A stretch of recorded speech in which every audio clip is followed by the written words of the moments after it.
So this is what I mainly want to talk about. I know it's hard to see. Hopefully you guys can see it. But it says UberX waiting lot is full. It is always like this, at least here in Minneapolis. And I know there's a lot of other cities as well that are experiencing the same thing. Obviously, this is like the third video in a row I swear I've made about just it being oversaturated. And I just mainly wanted to talk about it one more time.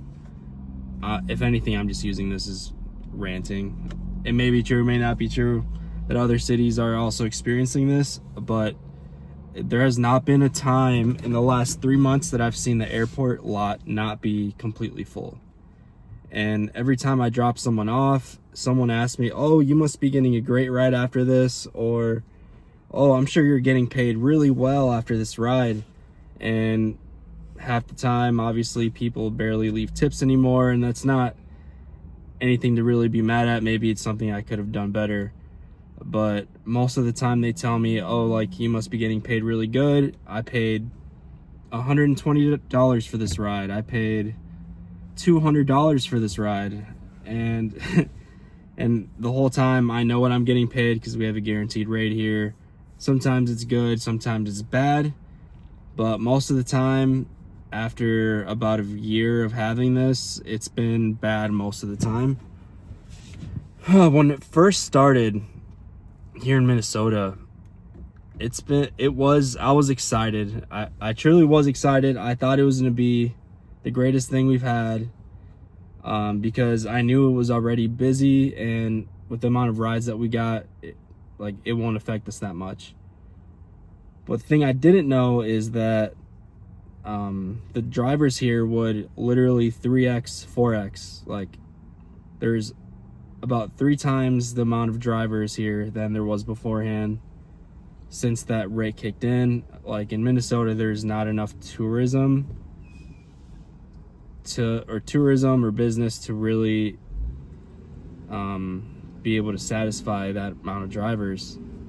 So they were kind of right about, like, there's two sides to this: people that love it, people that really don't like it. Some people are making a good amount of money. Maybe they just know the right places to be, the right places to, the right times to work, etc.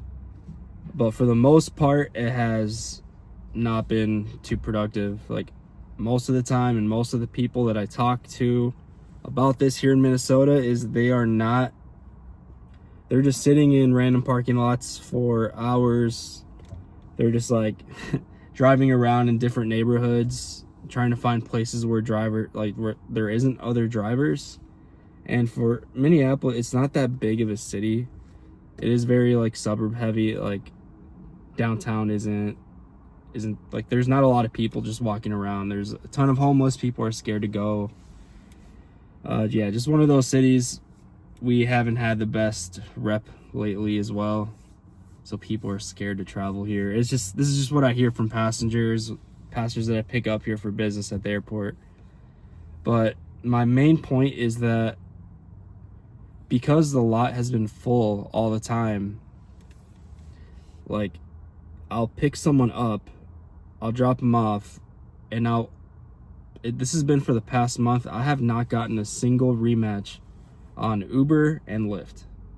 And that has been a huge problem, because the only reason why I woke up in the mornings is because I just knew like during the day I could take someone to the airport and I'd always get a rematch. But even during really busy times, like extremely busy times, it'll tell me that I'm not in queue, the queue is full, you can't get a rematch. And that's been a huge problem. That's like cut my airport income in half, because that's how I used to be able to just make a ton of money, is take someone to the airport, get a rematch. It'll be a long ride and it would pay out well. And that's normally what I counted on. But now obviously I got to make different plans or a different strategy, because obviously, like, taking people to, honestly, I have like this little group chat of just people here, and just to kind of see, like, if if it's slow for me, is it slow for everyone else? Like, I just like to know that I'm not alone in like these situations, and that's kind of why I make these videos as well. And it's been the exact same thing. Like, no one is getting rematches or like pings while they're driving, or like, it hasn't been busy enough where, or there hasn't been, how do I word this? Like, just people aren't getting rematches even after like dropping off someone downtown. They're not getting like a ride while they're driving to that person. Like, there's so many drivers that's just not, there's enough drivers 24/7. No matter what time you drive, it'd be 1 a.m., 2 a.m. Like, we aren't seeing surges anymore. We aren't seeing, and I know this is a lot of other cities. I'm just speaking for mainly Minneapolis and sometimes Dallas. Dallas is really good on the weekends, and then during the weekdays it's about the same as here. Like there's not really much more else to complain about. But the main thing I want to ask, has your airport lots been completely full, or is it just Minneapolis and Dallas sometimes? Because I know there's a lot of drivers here just because of the minimum rate that you can get per mile per trip. And yeah, just let me know, guys. Is your airport like that? Is your airport still profitable? And yeah, just comment down below. I respond to any message, any comment, or anything that's posted. I'll respond back. So all right, peace out, guys.